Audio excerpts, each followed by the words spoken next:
Good morning student. आज हम हिंदी कक्षा 5 पाठ 3 पढ़ेंगे। सुभद्रा कुमारी चौहान।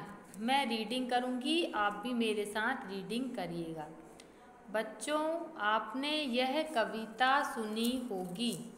बुंदेले हर बोलों के मुँह हमने सुनी कहानी थी। खूब लड़ी मर्दानी वो तो झांसी वाली रानी थी। जानते हो इस कविता की रचना किसने की है? इसकी रचयिता है श्रीमती सुभद्रा कुमारी चौहान। इन्होंने इसी तरह की अनेक कविताएं लिखी हैं। सुभद्रा का जन्म सन 1904 ईस्वी में प्रयाग के निहालपुर मोहल्ले में ठाकुर रामनाथ सिंह के घर हुआ। इनकी मां का नाम धीराज कुंवर था। 5 वर्ष की उम्र में इनको स्कूल में भर्ती किया गया।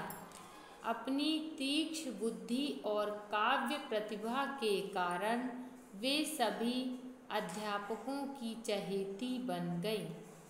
ये जब 7वीं कक्षा में थीं, तब इन्हें महादेवी वर्मा की कविताओं के बारे में पता चला और दोनों मित्र हो गई। इनकी मित्रता जीवन पर्यंत बनी रही। ये जो पाठ है इसमें सुभद्रा कुमारी चौहान के बारे में बताया गया है। ये एक अच्छी लेखिका भी थी और एक कवित्री भी थी, मतलब इन्होंने कविताएं भी लिखी हैं और कई किताबें भी लिखी हैं। जो हमने कहानी वो पोयम सुनी है ना, बुंदेलो हर बोलो के मुँह हमने सुनी कहानी थी, महारानी लक्ष्मीबाई के बारे में, वो कविता इन्होंने ही लिखी है। वो कक्षा 7वीं में थी तब उनकी कविता जो लिखती थी महादेवी वर्मा, उनसे जान पहचान हो गई और वो दोनों एक अच्छी मित्र बन गई और उनकी जो मित्रता थी वह हमेशा जीवन पर्यंत चलती रही। इनका विवाह खंडवा निवासी वकील लक्ष्मण सिंह चौहान के साथ हुआ। इसी समय जलियांवाला बाग कांड हुआ। इस कांड से सारे देश में अंग्रेजों के प्रति रोष की लहर फैल गई। इसी बीच गांधी जी ने विदेशी वस्तुएं और असहयोग आंदोलन के लिए छात्रों का आह्वान किया। इससे प्रेरित होकर सुभद्रा और लक्ष्मण सिंह ने भी इन आंदोलनों में भाग लेने का निश्चय किया। सुभद्रा कुमारी चौहान ने राष्ट्रीय आंदोलनों में जी जान से योगदान दिया। उनके भाषण बहुत जोशीले होते थे तथा वह बीच बीच में कविताएं भी सुनाती थीं, है ना। जब ये लेखिका थी तब उस समय क्या था, जलियांवाला बाग कांड हुआ था। आपको भी मालूम होगा ना जलियांवाला कांड, जब हमारी आज़ादी नहीं मिली थी तब अंग्रेज़ों ने जलियांवाले बाग में गोलियां चलाई थी, जिससे हमारे देश के कई लोग मारे गए थे। तो उस समय उन्होंने क्या है, प्रेरित होकर देश के लिए कई कविताएं लिखी। विजयनी माँ के वीर पुत्र पाप से असहयोग ले ठान, गुंजा डाले स्वराज की तान और सब हो जाएं बलिदान। बड़ी संख्या में लोग उन्हें सुनने आते थे। एक बार अंग्रेज सरकार ने उन्हें गिरफ्तार कर लिया। तब वे गर्भवती थीं, फिर भी उन्हें जेल के कष्ट सहे, जिससे उनकी तबीयत खराब हो गई, है ना। वो क्या है, देश के लिए कविताएं लिखने लगी तो गुस्से में क्या किया, अंग्रेजों ने उनको जेल में डाल दिया। और उस समय वो क्या थी, गर्भवती थी, माँ बनने वाली थी, मगर उन्होंने अपनी परवाह नहीं की। उसके बाद भी वह देश के लिए कविताएं लिखती रहीं और उनकी क्या हो गई, जेल में तबीयत खराब हो गई। अब नेक्स्ट पेज पे आ जाइए। सत्याग्रह की समाप्ति के बाद बेटी सुधा का जन्म हुआ। उसके बाद अजय और विजय 2 पुत्रों का जन्म हुआ। इसी समय उन्हें कविता संग्रह मुकुल पर शेक्सपियर पुरस्कार मिला।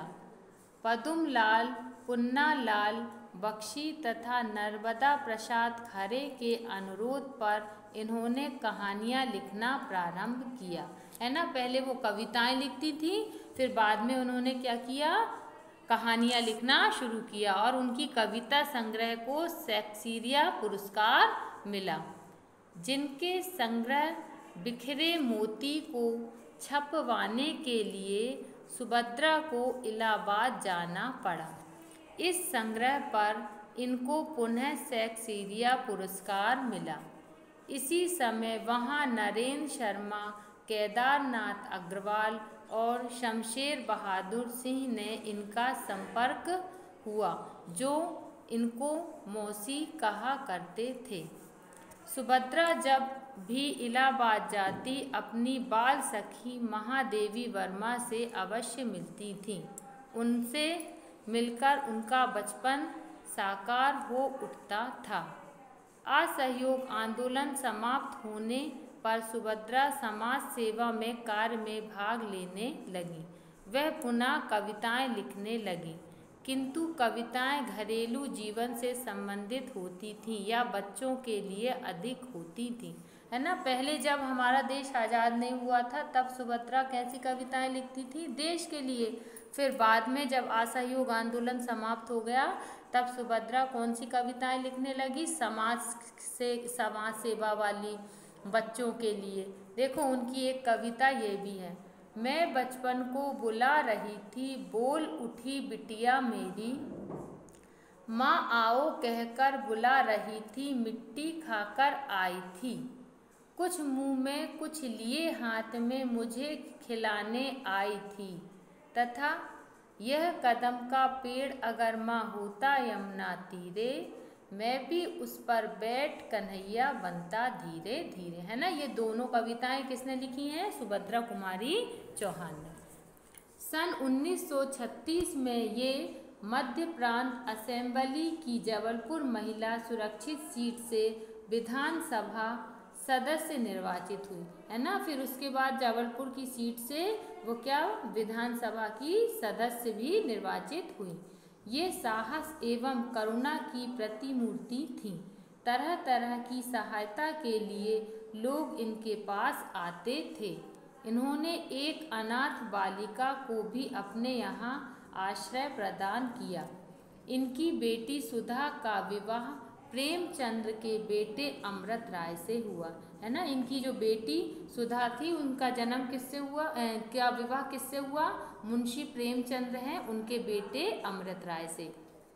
लगातार दूसरी बार सुभद्रा जबलपुर विधानसभा सीट से चुनी गई, मध्य प्रांत असेंबली पहुंची। इसी बीच 30 जनवरी 1948 को गांधी जी की मृत्यु का समाचार मिला, जिससे उन्हें गहरा आघात लगा। वे टूट सी गईं। शायद उन्हें अपनी मृत्यु का पूर्व आभास भी हो गया था, इसलिए मृत्यु के 3-4 दिन पहले उन्होंने अपनी बेटी सुधा से कहा था, मृत्यु के सत्य को भला कौन टाल सकता है। नागपुर में शिक्षा विभाग की बैठक से लौटते समय सन 1948 ईस्वी में इस अमर कवियत्री की कर्मठ स्वतंत्रता सेनानी की कार दुर्घटना में मृत्यु हो गई, है ना। इनकी मृत्यु कैसे हो गई, कार दुर्घटना में। उनकी कार का क्या हो गया, एक्सीडेंट हो गया। मिला तेज से तेज, तेज की वह सच्ची अधिकारी थी, है ना। क्या हुआ, उनका मृत्यु हो गई। आपने इस लेसन को पढ़ा, समझा और आप लोग भी इसकी रीडिंग करिएगा।